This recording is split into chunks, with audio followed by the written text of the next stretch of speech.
to What We Learned This Week, episode 18. I'm Chalene. And I'm Liz. Where it might not matter, but we are going to talk about it anyway. Yes. So Liz, welcome back from Disney World. Whoop whoop. Missed you. Missed being here. We did a little bit of bulk recording before I left. And we're back to the grindstone. You're back to the dry heat versus the humidity. Oh, man. How was your hair? It was a little bit frizzy. Was it? Yeah, I didn't think I had that much frizz going on. I was really surprised. It was ponytails the whole time. Oh, that's nice. Yeah. What else do you do, man? You got to get that off your neck and ugh. Yeah, true. 100% humidity, girl. 100% means it's raining. That's pretty much what it was. Really? You just walk around and feel like you're in a shower all the time. Yeah, that's true. I'm not even exaggerating. No, you are wet. One of the days. Mm-hmm. Weather forecasts, weather info. Well, welcome back to the dry. Yeah, I like it. It's Me not even too. that hot yet. Has it even been in the 90s the last little while? No. Awesome. Best summer ever. Right? Yeah, the mosquitoes have actually not been bad, which is nice. Yeah, because it hasn't been like crazy hot and then crazy not so hot. I'll take it. I planted my peas too late, though. Oh, at So least they're you planted gross. something. I am doing very well in my garden this year. I'm growing weeds incredibly successfully. You should see them. They're very I am really tall, good at that too. and they're super green and lush. One of them Wow. even looks like a plant. I went out and I was like, am I growing something I didn't know about? No, it's still just a weed. Is it the one with the purple flowers? No, this one had really broad leaves. It looked kind of, like squash or bean-like or something like that. Yeah, And it was a weed? It's still a weed. Oh.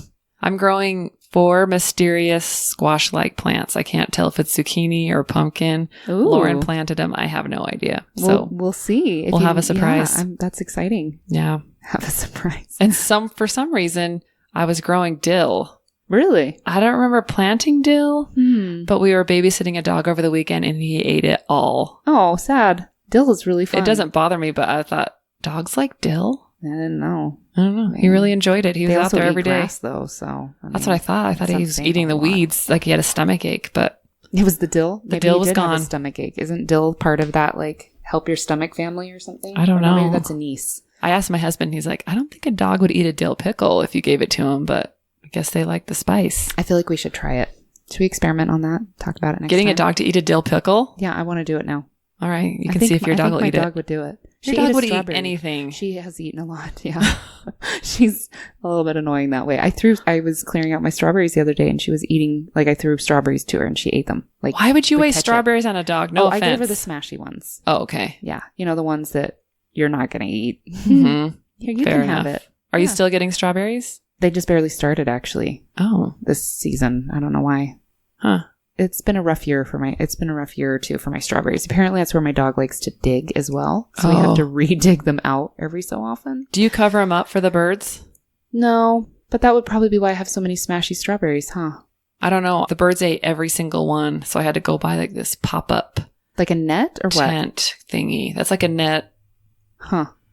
Yeah, that probably would help. I get so mad. so much. 'Cause Mhm. I went and I was like, why are all these half eaten? I just thought they were like rotting or something.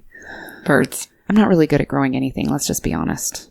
You grow kids. You did a good job. Well, they're not done yet. They're still, they're still growing. That's true. That's good. I guess. There are days where I'm like, who are you? I'm pretty sure I did not raise you that way, but they do their own thing somehow. They do, but they're also our mirrors, which is a topic Don't for say another that. day. That is a topic. We are not talking about that today. No, today Liz is going to share with us something that she learned last week.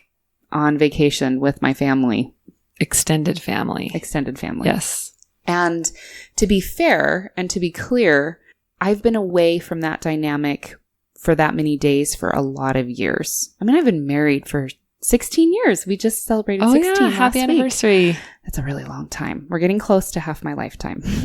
Yeah, that's true. Right? Weird. I know. Let's not talk about that either. Okay, I actually think I fine. still have like 5 or 10 years for that. Okay, So it's good. fine. But yes, we've been married for a while. I have my kids, been doing my thing. I'm the oldest. You've probably gathered that from some of our other little convos. And I'm also the only one right now with children. So I've just really, truly been doing my own thing, at least in terms of kids and running my own family dynamic. Not as if my siblings haven't. They've been doing their own, school and work and travel and stuff too.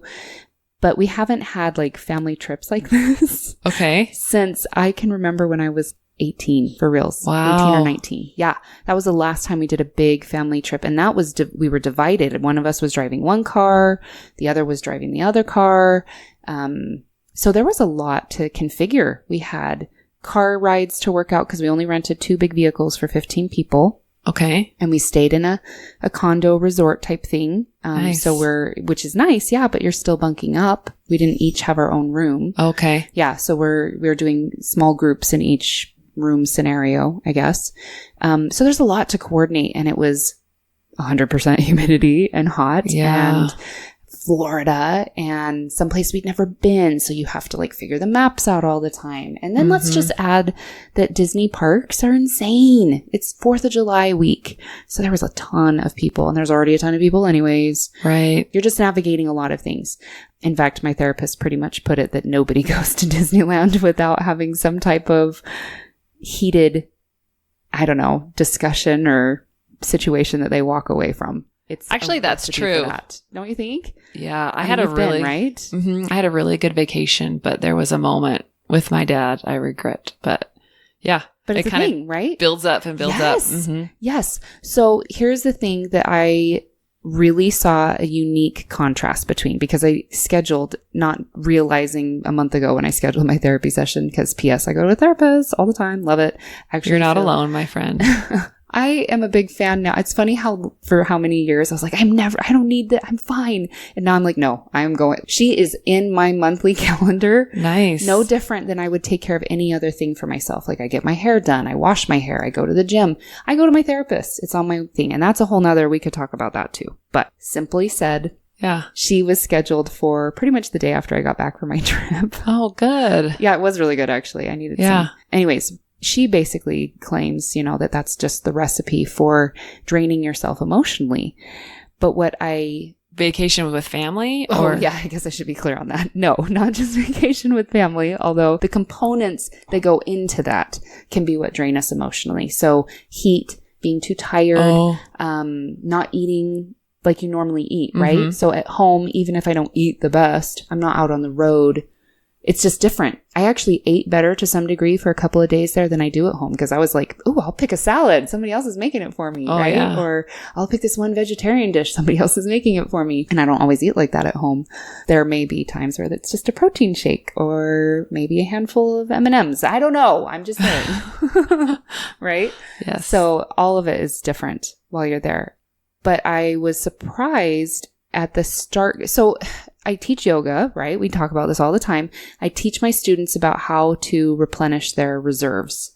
All right. To restore. Emotional reserves. Yeah, emotional reserves. And we talk about this a lot. It's a movement. We've also talked about it here and there on some of our episodes as well. Self-care, more or less. And the reason that self-care is so important is because of how it does replenish those emotional reserves.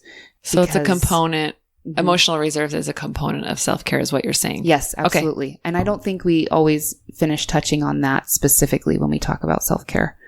We have a tendency to be like, oh, you just need to rest or decompress or whatever. But what that actually really, the clue that I gained from this last week was actually that's restoring our emotional reserves, because those can be depleted so quickly from all these other things that just exist in life.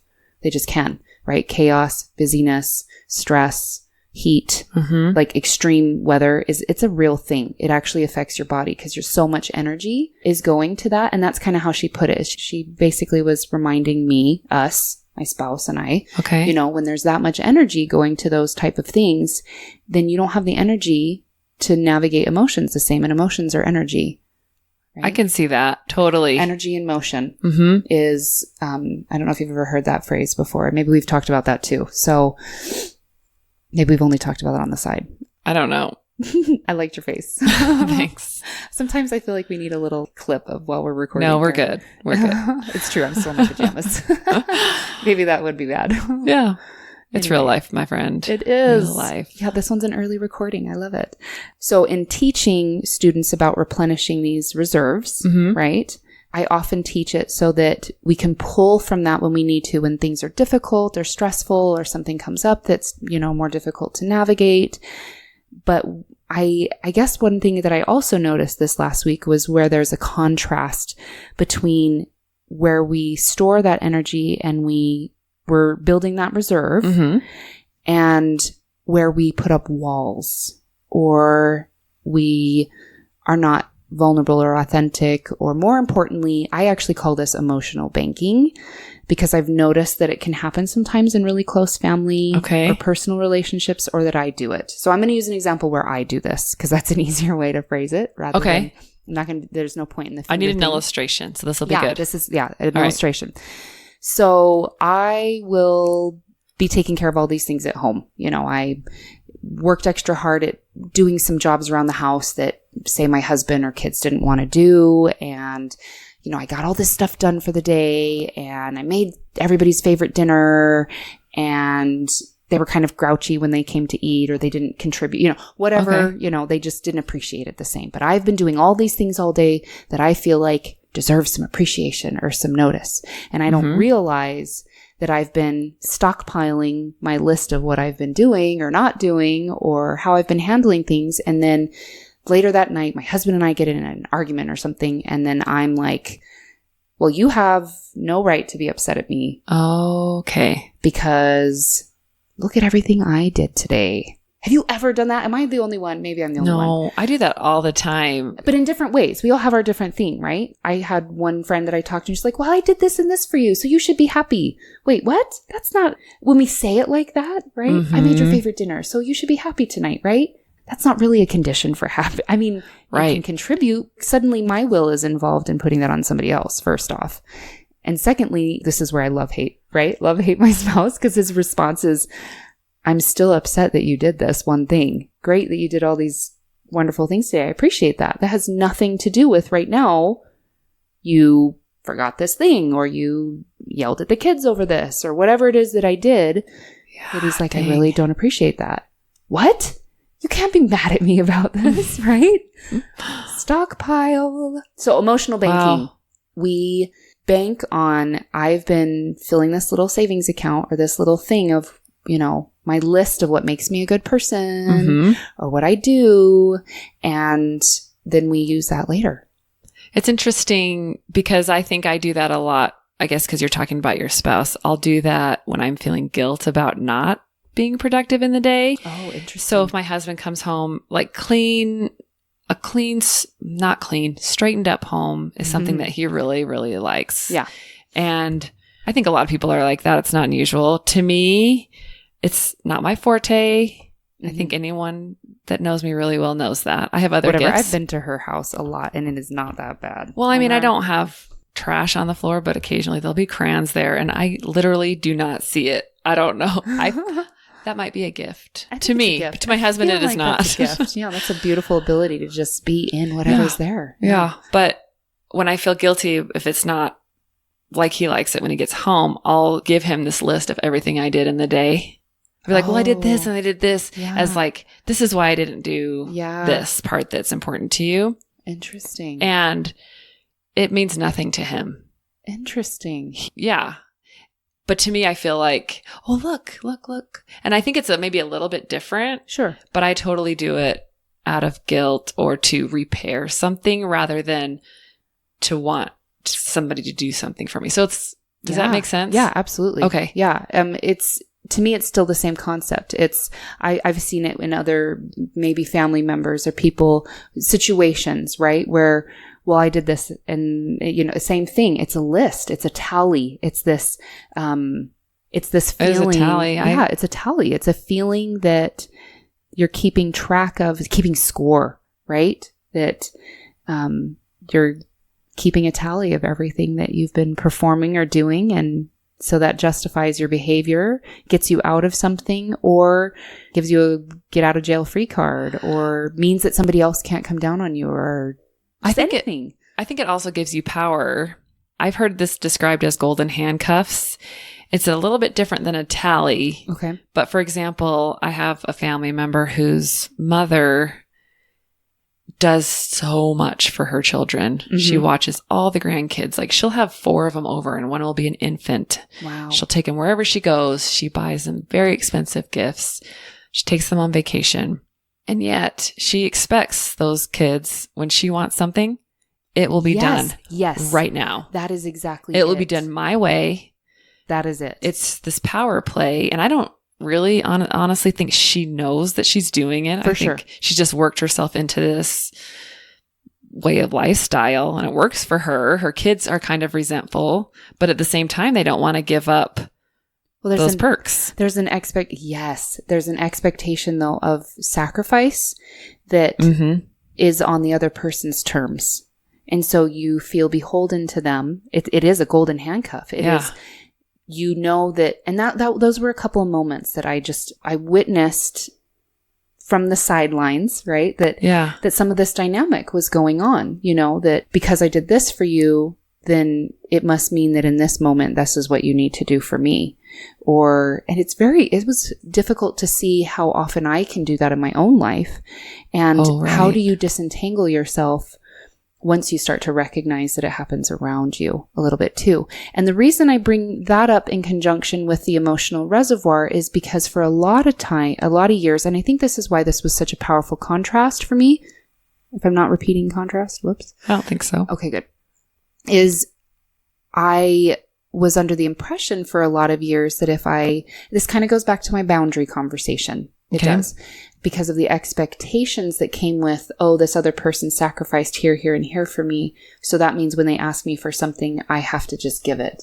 Even if I don't feel like I can at that moment, or I don't want to, or whatever. There's always an expectation because of how much somebody else does for me that I'm supposed to reciprocate that same way. And if I don't, then that's the golden handcuffs for me. That's where I'm not being grateful, or I'm not being appreciative, or I'm not being kind and wow. Yeah, it's heavy. It's heavy. So what that led to was a place where I didn't feel like I was allowed to have maybe certain opinions, right? Or those opinions often came from a need to protect myself with boundaries, which were, hey, this doesn't work for me. Hey, this is too much money. Or, hey, this is not how I want to do this one activity, or whatever.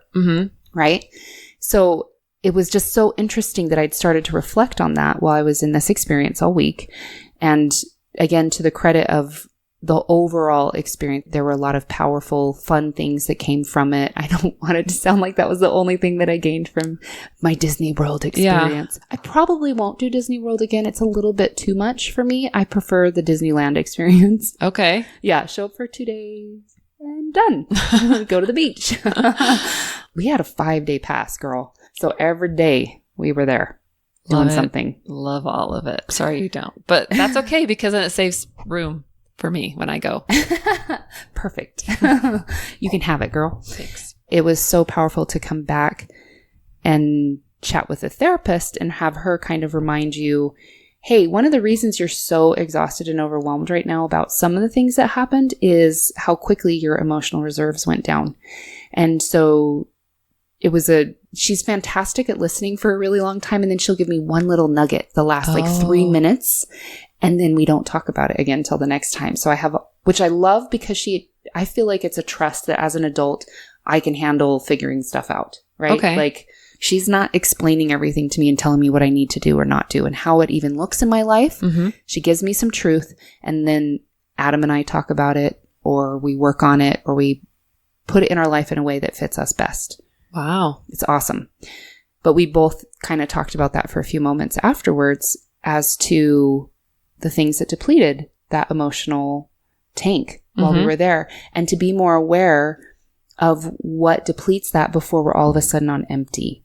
That was the big thing that she was really adamant about, is if you do not take care, then when you're all of a sudden empty, you really have nothing left. So that's when you are reactive or, angry, or she basically put it that anger and anxiety are the typical emotions that we go to when we are on empty. Huh. And she used both of those words together. And I would love to get from her, again, it was like a 3-minute conversation at the end where, is there like a book that kind of delves into this a little deeper? Who is it that did some of the research on that? I would love a little bit more of that. So if I can find it or get it in the future, I'll pass it on. Yeah, that'd be great. But I just thought of how often that happens in our lives, at least for me, that when that tank's empty, that's where I go. So with that, I kind of did not a ton of research in that, because to me, it was just returning me to my own realization of what it is that fills my tank. Okay. So I thought maybe we could talk about that for a few minutes, because that would be a nice positive way to end some of, because to me, this is again back in emotional overwhelm land, right? Like there's so much that's here to navigate. What's the solution, or what's the way to work with and through? And I love formulas, or I love toolboxes, right? Like it just helps give me a lot of concise information in one space. So, okay. But before we do that, can I say one thing? Oh my gosh. Okay. As you're saying that, I had a couple thoughts. Ooh, let's hear them. When I was learning my Enneagram, which we are going to talk about at the end. We are going to talk about that. Yes. The personality type that I am, I want things to be even. So someone gives me a gift, I feel this need to give them a gift. Yes. I always want this perfect exchange, which doesn't always, it's not supposed to be that way. Right. Right? Yeah. Like that's not, anyway, that was a thought that I had. The next thought that doesn't really go with it, but I really been trying lately to meet my own needs and not expect other people to meet those needs for me. Yeah. And when you're in that emotional fight with someone, yes, where they're giving you all of these things to fill your needs, right? They are in charge. Or they're not giving it to you, right? Right. Sometimes the fight happens because they aren't giving you yes. Yes. Mm-hmm. Then you're at their mercy. You are in this total response mode. Yeah. Where you are not in control at all. Right. And as you were saying that, and being outside of your normal and vacation, it's really hard sometimes to see it or even know how to deal with it. But if you really truly can just decide, I get to meet my own needs, whatever those are, boundaries, whatever it is, then you're free just to love that other person. And they may get frustrated because they feel like they're not participating in your life or whatever. Sure. But then, I don't know. I just feel like that just gives you the freedom to love them where they're at and not feel like you have to feed their needs because yours are met. You're good. So what I hear you talking about is codependency. Yes. Right. And which I think we are when we don't even realize it. Well, and here's the other difference. You are allowed to be dependent on another person for some things. Yes. So and when I say that, I'm going to use my spouse and I as an example. He's really good at some things. And when he can take care of that, there's nothing wrong with me relying on him to step up and fill that, right? I don't mind let's go to basic mundane house chores. I don't mind doing dishes and taking care of some of those simple things in that. Those are just not in the forte box for him. Mm-hmm. We worked out a long time ago in our dynamic that's what I take care of. But he cooks like 80% of the time. Right. Seriously. And it works for our relationship. I don't love cooking. I really don't mind putting on 1 or 2 really good meals a week. That's kind of my limit. I'm going to be honest. Wow. I don't love to do the rest of it, but he does. So I was feeling guilty about that first. It's funny that you mentioned that, but I felt a little guilty last night. I waited for him to come home from whatever else he was doing before I would even start anything with dinner. And I thought, what if does that feel like a lot of pressure to him? Does he feel like he has to take care of everything? And I kind of took a step back and it was like, I'm not using him because I just don't want to do these things. It's a way that we've just found in our relationship that we give and take, right? It's just the way it's the yin and the yang together that work together in that way. The codependency that I'm hearing you talk about is when oftentimes it feels like it's the emotional kind where you are dependent on the other person making that up for you or filling that need for you in a way. When you speak about codependency and your needs, I'm not saying that you need to be an island unto yourself. Sure. But if there's something that's really important to you, say, like for my husband to pick up house. Yeah. And I'm not willing to do it. He doesn't want to do it or doesn't feel like he has the time to do it. Then we need to find someone to do it instead of him always feeling like he hates me because I'm not doing it. Yeah. And I love that. So you're saying that then it becomes a situation where, not necessarily that you look to outside sources, but you find a way that it works for the both of you. Yeah. Because I love that you're also not choosing to take that upon yourself to just do something to please him. There's nothing wrong with, of course, serving and loving and sharing and giving. Absolutely. But that if that's not something that you can always do, the way Right. that maybe some of his needs would prefer, that there's an outside source or a different way to navigate that. Yeah. Is that kind of what you're saying? Mm-hmm. And I think like my husband hates movies. I love movies. So I find people to go with. I don't make him go with me and knowing that he's going to hate it. And he loves to duck hunt. And I think that sounds terrible. So he has his people that he goes duck hunting with, and I get to stay in my warm, dry house. Oh my gosh. I love that because sometimes I've had this misconception, I'm sure it's a misconception, that love means you sacrifice those things, that you're supposed to sacrifice them to show that love to someone else. Like my first romantic disillusionment would say, but you love movies, so he should watch them with you once in a while because you love it. I really do wish he would, because I really do love it. It was interesting. We went to Twilight of all the movies. Oh yeah, it was that's like probably why he never wants to watch movies again. It was like a Valentine Team group Edward. date, and I did not enjoy the movie at all because I was so worried that he was hating every moment of it. Oh shoot! Yeah. And we talked about it afterwards, and I said, did you like it? He's like, it was okay. And I said, thank you so much for going with me. And he's like, did you like it? And I said, actually, I was kind of worried that you didn't enjoy it, so I didn't enjoy it. He's like, that's so sad that you missed out on enjoying that movie. He's like, you don't need to worry about me. I went, and I'll choose when I can, when I want to give that in my life, kind of thing. And kind of. And he don't. feels like that when he goes to do outdoor things. He's constantly worried that I'm hating it. Yeah, yeah. Or like, for example, when we went camping, and I like car camping. It's fine. I don't really love the whole like it's not doing your a first number choice 2 with a leaf, you know. But I don't know why, but anyway, it's my favorite thing to do. Is it? I did meet a lady who said that she loved peeing outside because the wind would rush through, and I was like, that's weird. How did that conversation come up as well? I have no idea. I think I don't know. I just thought, good times. I don't know if we're going to be friends. It's okay. Yeah, you can like you just like the outdoors.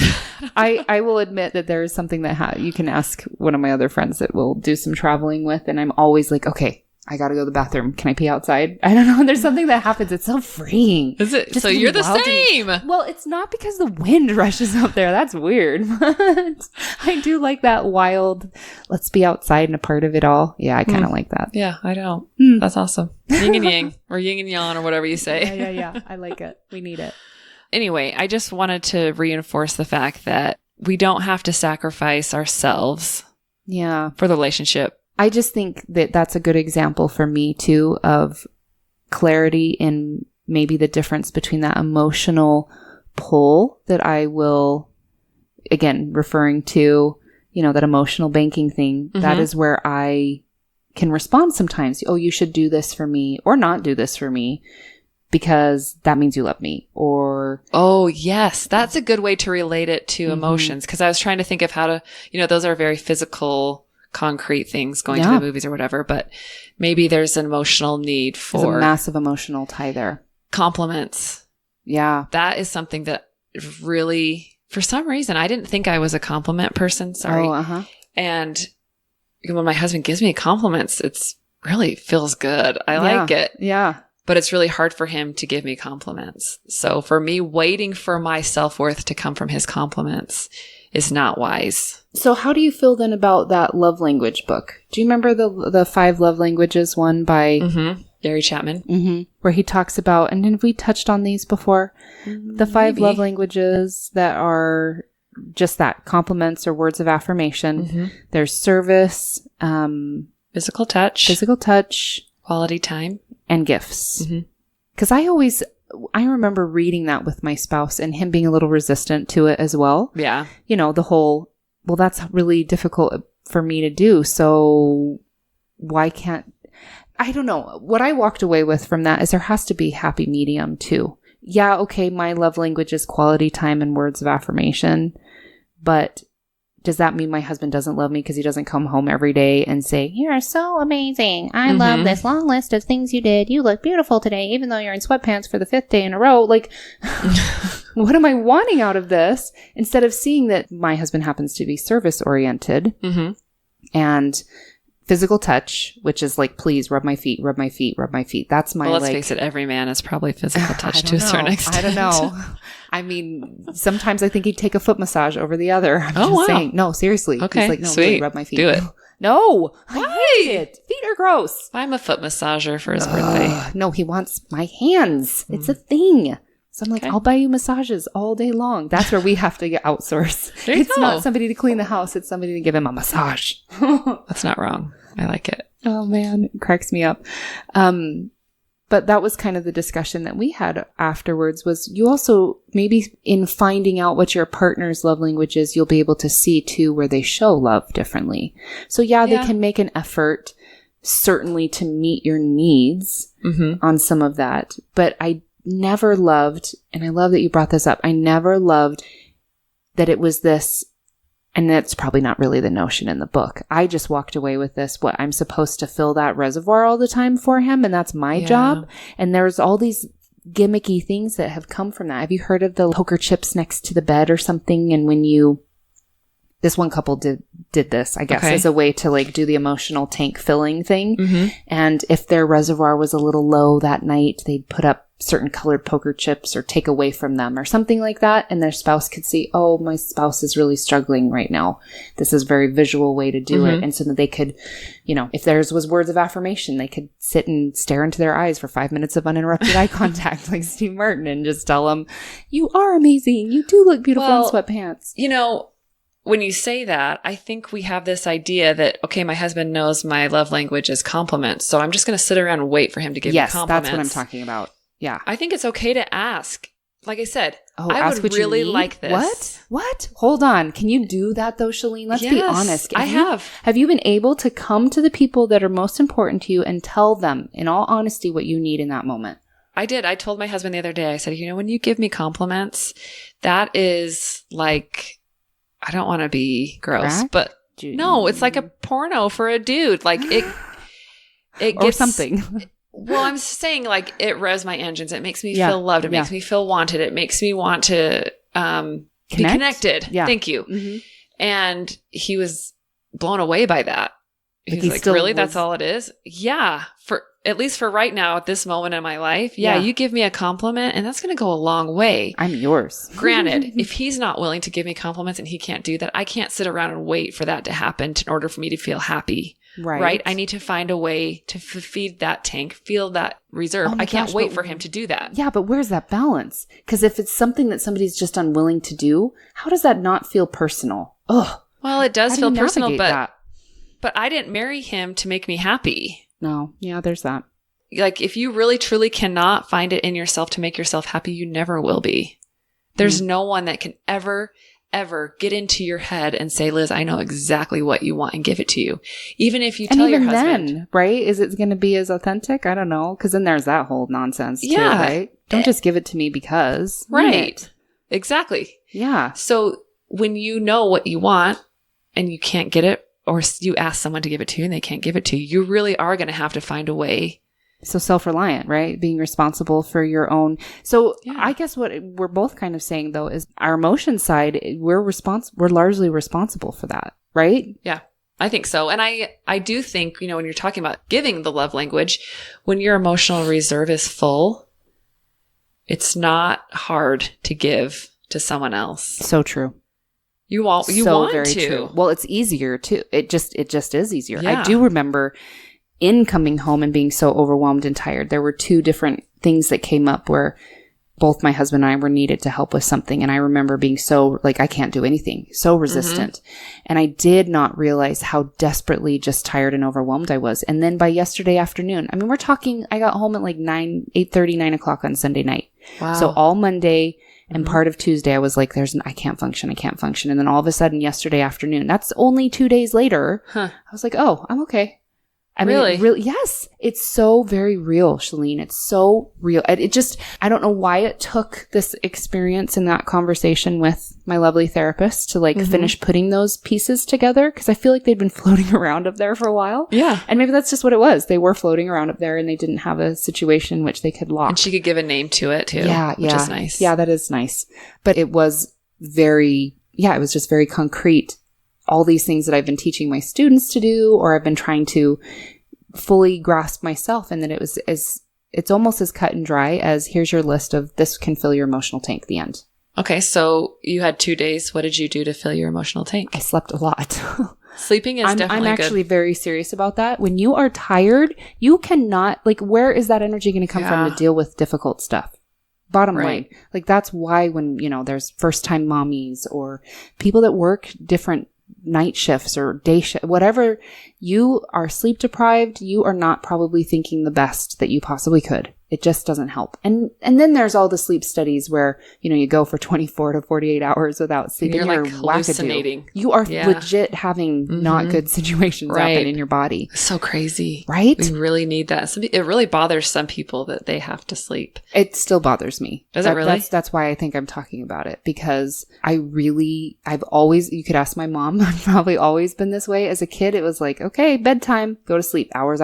Okay, time to wake up, I'm done. Like, it just, to this day, if I'm overwhelmed, I can lay down for 10 to 15 minutes and I'm done. Like, completely sleep and then wake up fine and ready to go and feel better. Nice. I know, except that I always need to sleep to handle it. But that's not hard. I mean, sometimes it is hard to carve out if you're, time. yeah, I was going to say, what am I going to do? But it's not like you're having to pay $1,000 to, I don't know why I brought that up, but it's not like I could be paying $1,000. It's true. I don't know. I mean, sleep is free. You have a bed. It's true. It's just time. And yeah, but time is money, right? They say. So what are some other things that you do to fill your reserve? I do have to get more me time. So, and what kind of me time is that? Is it? Oh yeah, I guess that can be different for each person. When you say like that you love movies, and I mean, I imagine when you get a time by yourself, like what's the first thing that you kind of like to do? Like, do you like to go to a movie or watch a movie or read a book or, whatever it is that you like to do on your super alone time? Those are the kind of things that you need to do to help. I like to be entertained, reservoir. And it embarrasses me to say that, but I really do. You want to not think or check out or just be able to. I just need don't think there's anything wrong with that. I don't know. I think that Isn't they're that definitely why the industry is succeeding the way that it is. Come on, probably, Netflix but I think that there is a point where it stops being effective and you just kind of waste time. So that is something for me that I really need to balance. That I think the other thing you actually are bringing up by that's a good point is all these things that fill an emotional tank. It's not only one of them that's going to do it. And it does take a little bit longer to refill than to deplete. And that was the other thing that she was very clear on. And that was her mom lecture moment. I felt like where she was like, you cannot get that low in your reserve because once it's gone, it's gone. And it just takes time to renew. You can have it happen in a flash, right? You get too hot, too overwhelmed, too whatever, and all of a sudden you're done. You really are done, and patience is gone. You're short-tempered. You're, whatever it is that's your emotional responses that are not healthy, right? Or unkind or reactionary or whatever. That happens in a split second. It does. I mean, think of when you've gotten really upset before in your life. It happens quick, right? I mean, well, it maybe builds. Not for you. You can tell it builds and you think you can control it. And then all of a sudden then you when snap. When the snap happens, that's what I'm referring to. The snap is a split second. And the refill, I mean, okay, it only took 2 days for me to feel relatively okay, but it took all of those 2 days. All of Monday, I was in full on like teary and whiny and one of my dear close friends needed somebody to come sit at her house. Her husband's on a military assignment and she had to run one of her kids to the ER, and I literally was like crying. I don't know how I'm going to do this. And my husband's like, I will go. It's not a big deal. I'll go instead. And I was like, it's not that I didn't want to be there for my friend. I just could not physically imagine going somewhere else and doing something again. I was so tired. I went to bed at 9:00 after waking up at 9:00. You know what I mean? Yeah. But that helped a ton. Oh, that's so awesome. Sleep. Doing something that you love, that is another one. Truly just... Is it? I do yoga or I go meditate in a corner. Great. Yours makes you healthier. No, it doesn't. It does not. Cooking is healthy. That is healthy. That is it. I mean, everyone needs to eat, but... Yeah, but that's an outlet. I don't feel stress relief when I cook. One of the websites that I came across when I was doing a quick little, I just was curious, like what was out on the webs, the interwebs for that.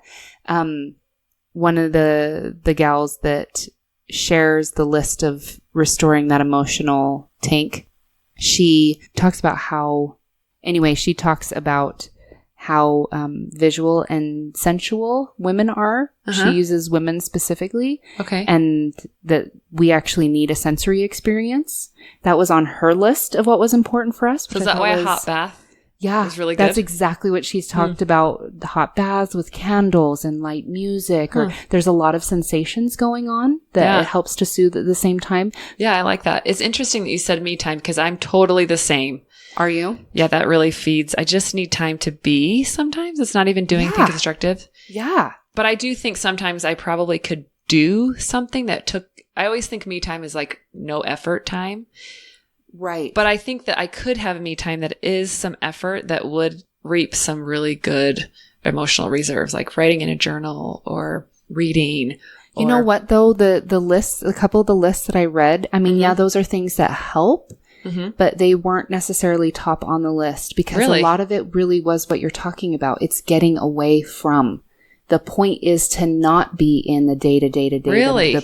Yeah. So I'm doing it right? Yes. Good job. So a lot of the suggestions were like a day vacation, right? A staycation, a mini vacation, whatever it is. And I've read a couple of these lately where the recommendation is if you can't get away for some big expensive vacation, that you just shut off for a day.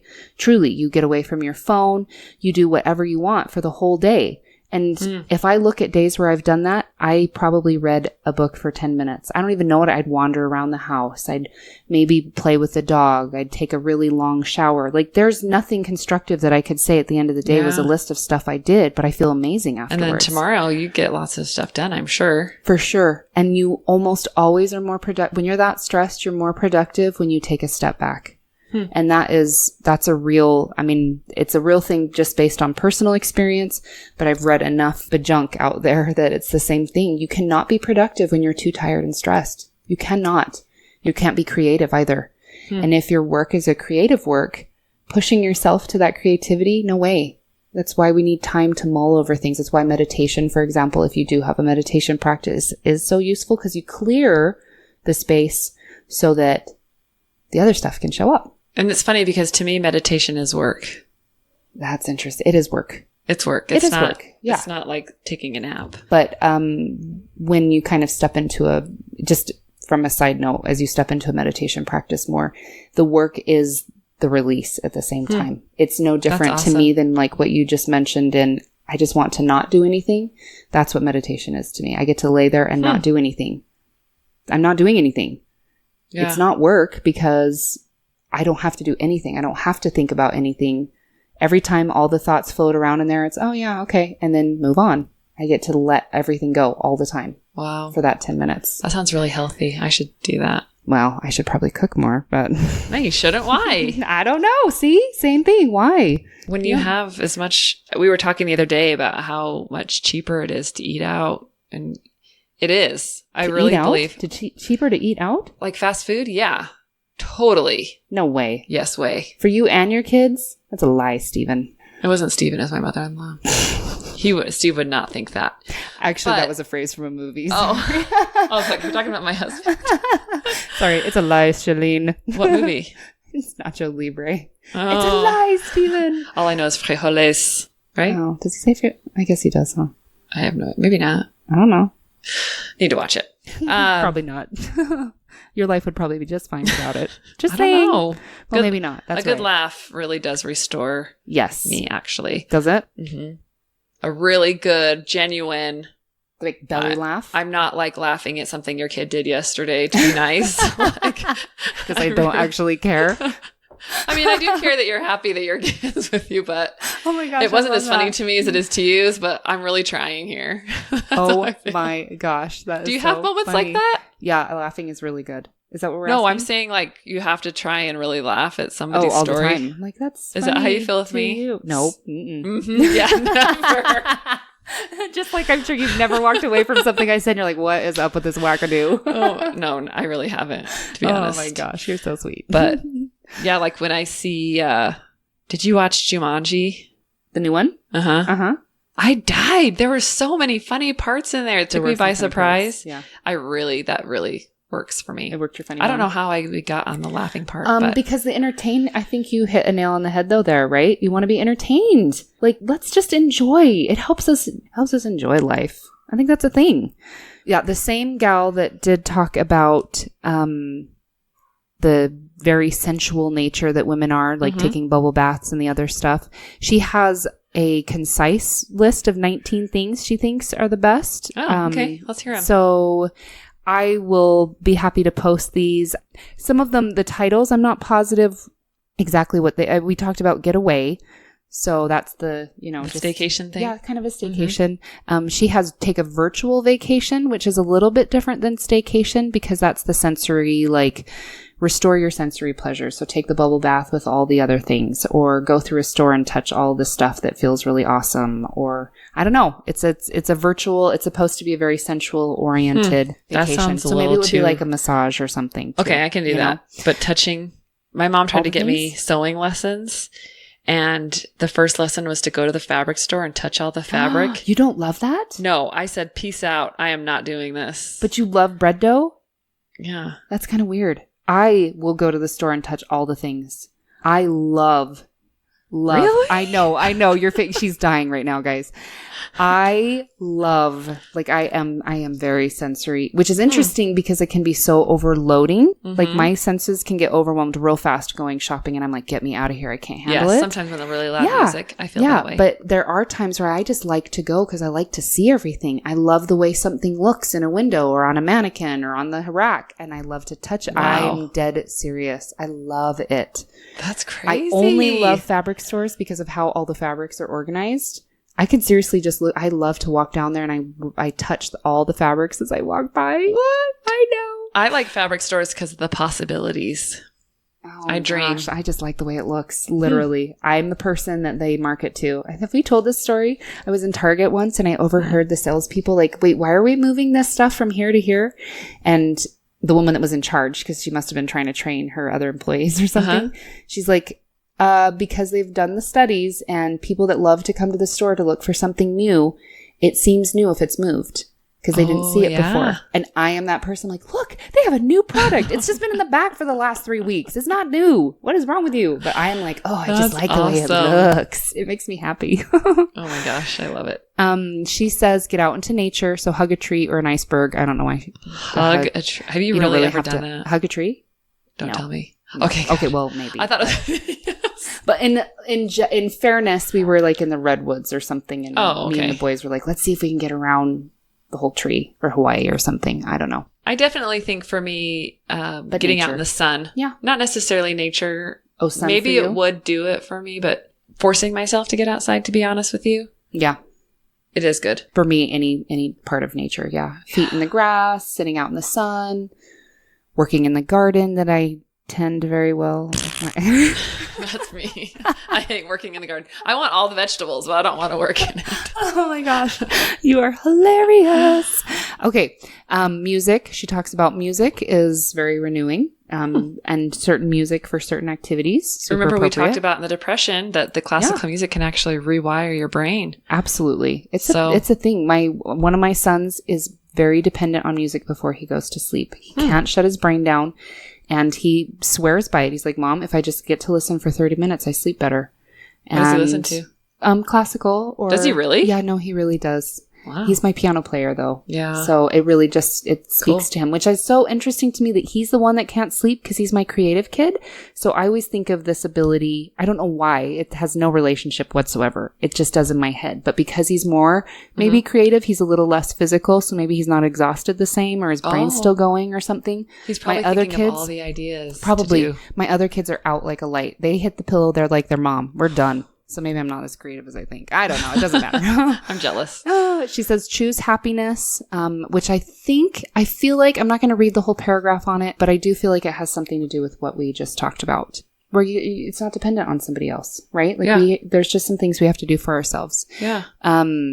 Monitor your intimate companions. So basically who you surround yourself with, turn off your inner critic, be nice and watch how nice people will be in return. So get out basically and I do that a lot. Do you? My mom really taught me that. You, right? Like works really hard on asking people how their day is and complimenting them, and you That's can so cool. see them light up. And so I've really tried My to mom does emulate that that. too. I've always admired her ability to like, she will She go up does to do that. perfect She's done that to me. strangers. Yeah. I love your smile. That shirt looks so good on you. Mhm. And she's never afraid to do it. I don't know if I could do that.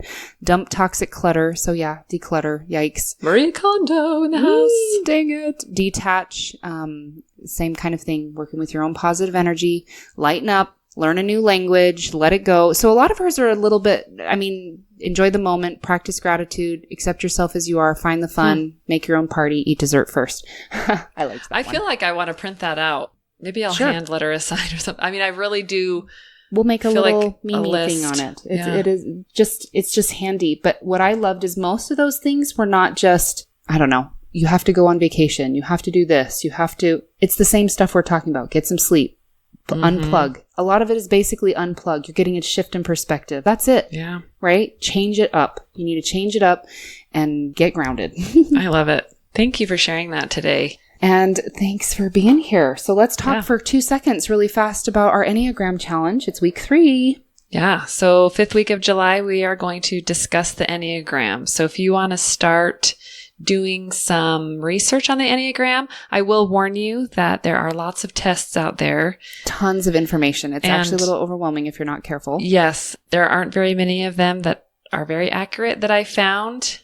The online free ones. Mm-hmm. I will put a link to the book that I've really liked that kind of is a basic overview in the show notes. And if you want to, I don't know, our library didn't have any Enneagram books, which I think is weird because Enneagram has been everywhere. And it's really popular right now. It's kind of a thing, I feel like. And it So is if a you personality haven't- test. Okay.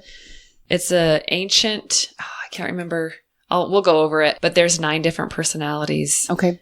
that you have. And the reason that people like to do this is because it helps them with the things that they're strong at and also the things that they're weak at so that you can kind of try and improve. And that's the whole point of a personality test, is probably to validate, Sure. but also to help you to grow. Absolutely. So, where you're successful and where you can use a little bit of work. Yeah. I'm excited. Me too. I still don't know what number I am. That's Hopefully. okay. We'll learn together. We'll learn together. We'll chat about it. Yes. Do you have a question of the week for us today, Chalene? So the question of the week is, do you stop at a kid's selling lemonade on the street? Oh. Do you? No? Sometimes. Okay. Is it only if you know them? I will support easier if I know them. It's true. A lot of times it's honestly, I don't have any money. Yeah, I know. Like I never carry cash or quarters with me. It's just a thing. Yeah. So I can't stop. I don't have anything to give the poor little things. But every time I drive by them, I'm like, I should give you a quarter. I know. We should carry cash in there. My husband has made a point We of should always in the summer. stopping. Really? And when my daughter has had them, there are so many generous people. Really? I kind of feel That's guilty. They bought 3 cups of lemonade and gave her $5. What? And she's all excited. And I thought, she didn't really work for that. But Do you make them pay for the lemonade after they put one up? Like they have to sometimes no, but they're having one today. And yes, they had to do chores around the their house stuff ahead to or pay whatever. me because I Okay. make cookies for them. Okay. Because they can't And just get that for free and sell your They stuff. need to learn. Yeah. If you're going to do a business, you got to buy your product ahead. So my That's awesome. challenge to you is to this week find a lemonade stand and buy some lemonade, even I if love you don't that. want to drink That's one of the ones on our list, right? Give kindness and see how that kindness reflects in others. it. Think about how happy you would be as a kid if someone. Oh my gosh. Yeah. It's just so exciting It is exciting. Well, thanks for joining us today and keep on learning. because it does matter. And so do you. And just a reminder that registration is open for our retreat in Bear Lake, September 13th through the 15th. We hope to see you there. It's going to be so fun and restoring.